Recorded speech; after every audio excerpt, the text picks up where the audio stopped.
Hi, so I'm Jerry Borrowman, co-author of Stories from the Life of Porter Rockwell with John Rockwell, his great-great-grandson. You want to read a great story, you read about Porter Rockwell. Of course, there's been a lot of biographies written about Porter, but they tend to take a very scholarly approach. They balance between the pros and the cons in his life. This is a series of stories, so while the others tell you who Porter is, this book tells you how he felt and how people felt about him.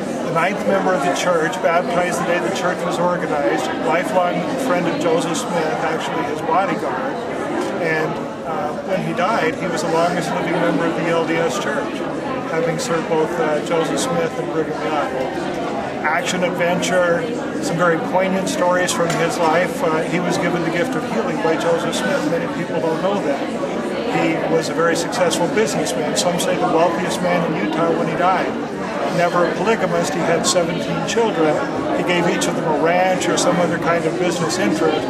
So there's much more to this man than people think, and we believe that in Stories from the Life of Porter Rockwell, you'll learn more about it. Since I'm talking, I actually have two books out, a new one that's being distributed by Covenant called Life and Death at Hoover Dam. Life and Death at Hoover Dam.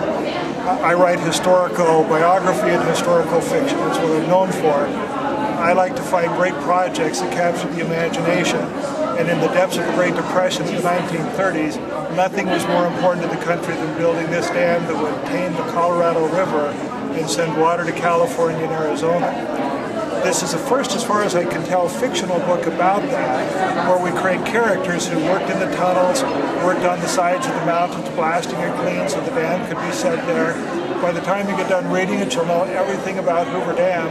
You'll also know what it was like to be alive in those days. They were very hard days. Labor laws were not friendly to the people who worked there. Some suffered greatly for it. So with that, I hope that you take a chance to read Life and Death at Hoover Dam, as well as Stories from the Life of Porter Rockwell. Jerry Borrowman and John Rockwell. Thanks.